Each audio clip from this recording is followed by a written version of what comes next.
the electromagnetic spectrum is 0.005% of what exists in the universe. Some say it's a bit more, but not much.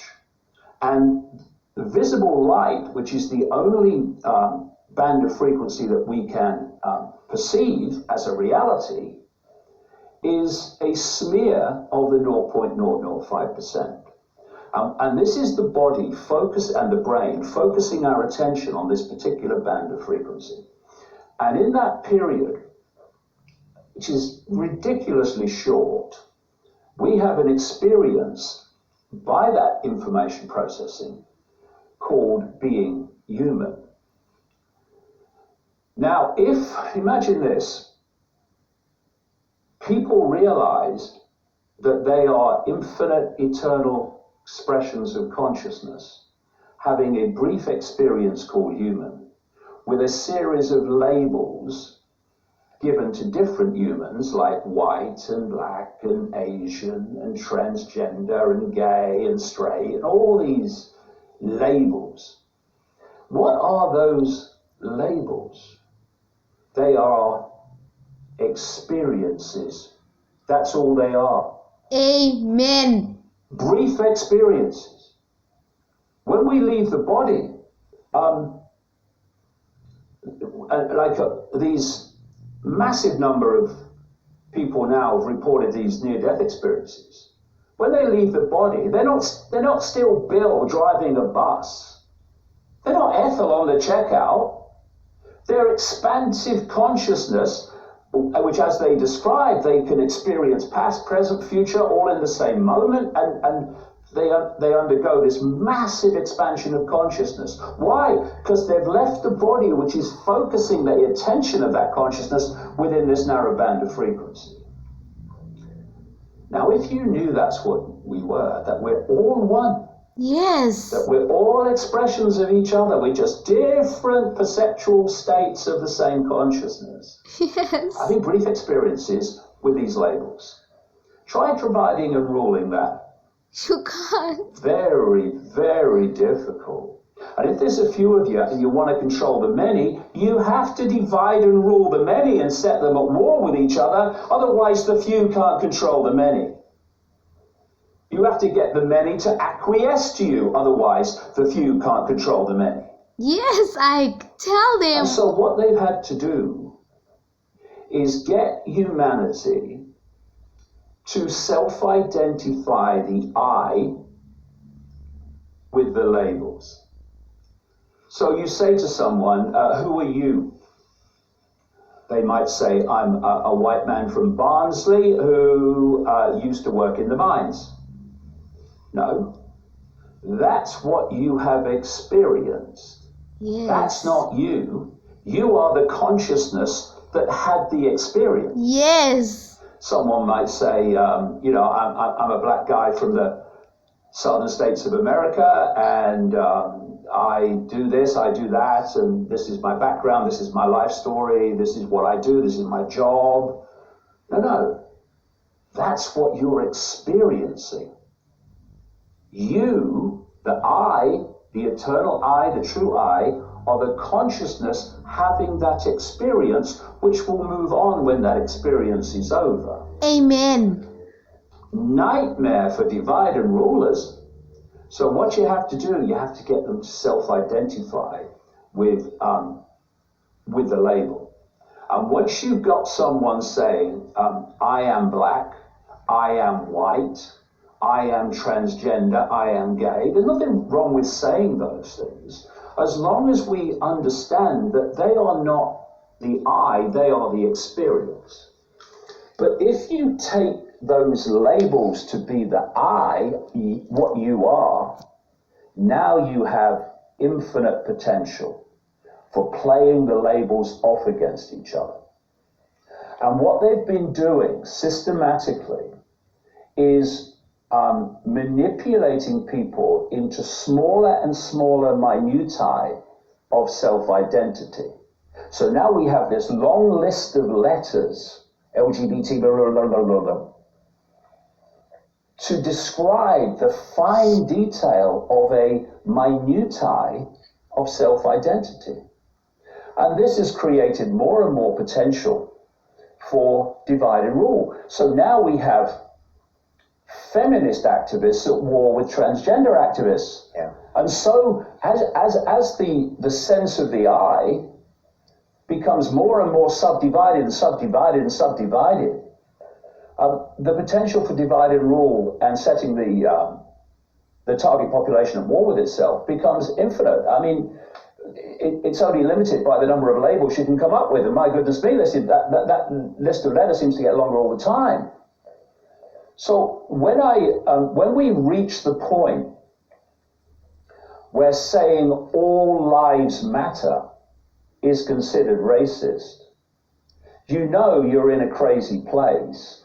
But again, let's come back to the cult, its agenda, its methods of operation. What does all lives matter say?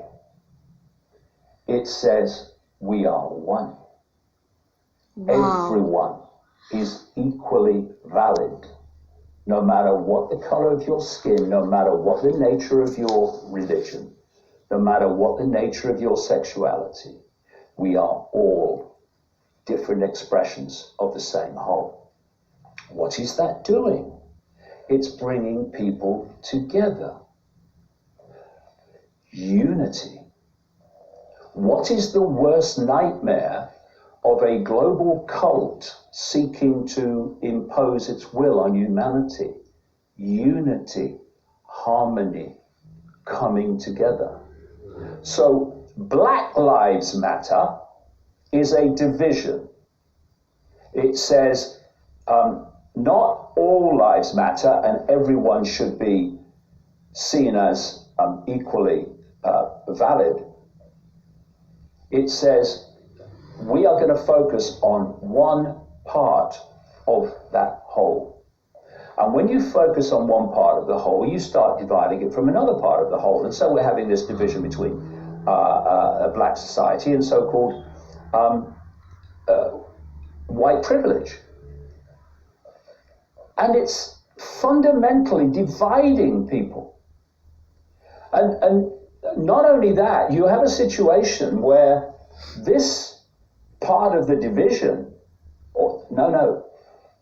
lots of people in the black community, the great majority of people in the black community can see it, but they don't get to the microphones. I'm talking about those that get to the microphones, that kind of lead these riots and stuff. What are they saying to white people?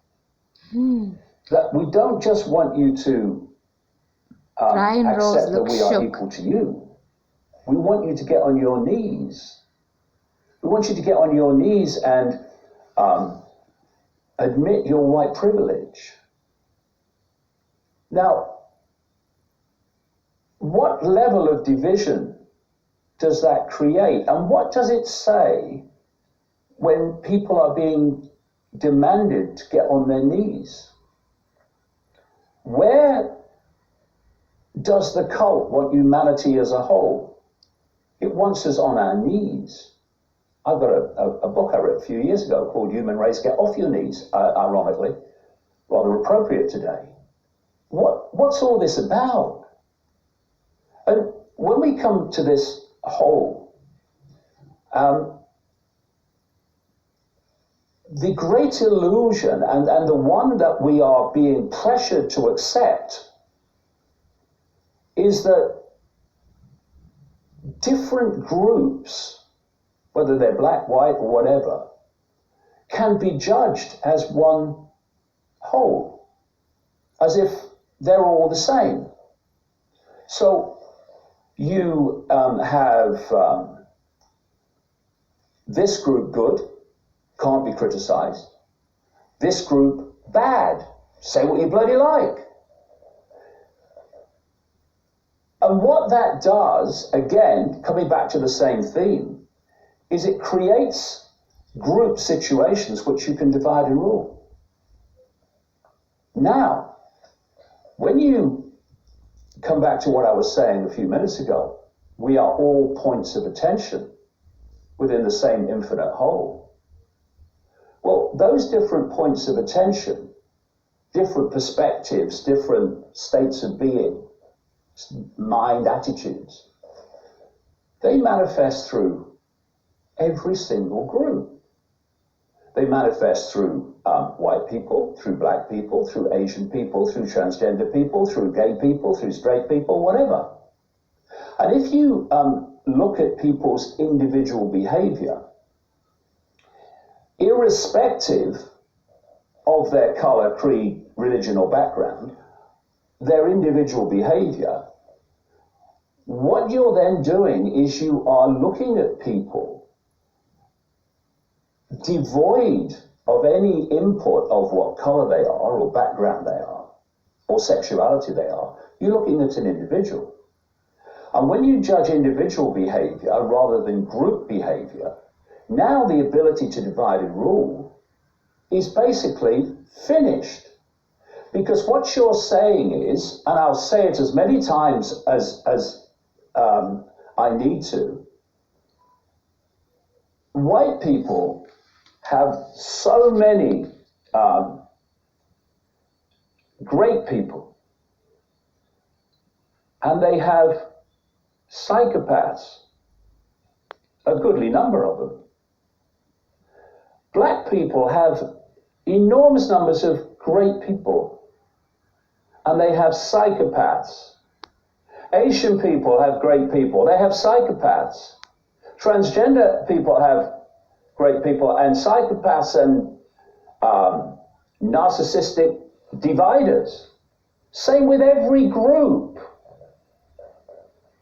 So what the cult wants us to do is to go into this group judgment, because then they can divide and rule the target population, with one hand while having a cup of tea with the other. It's so easy. And so I look at Black Lives Matter in terms of current events. And can you even talk about the events of George Floyd's death and what you saw that day, and then how, the reaction against the police and defunding the police and Black Lives Matter? Well, that's the point, Brian, okay? Which comes exactly on from what I've just been talking about. What are the police? They are a group. There are great people and there are psychopaths, yes. like every other group. But what they want us to do, you see the pattern again and again and again. Yes, Judge the group by the group label, good, horrible. Don't judge individual behavior. Because when you judge individual behavior, the group played off against other groups disappears. Can't happen. So the cult doesn't want that. It doesn't want you looking at people as individuals, irrespective of their background. So you look at the police. So yes, I know some good cops, Ike. Some good white people. And I think there's a lot more to know about that situation, by the way. But what happened to George Floyd was appalling. Of course, it was appalling.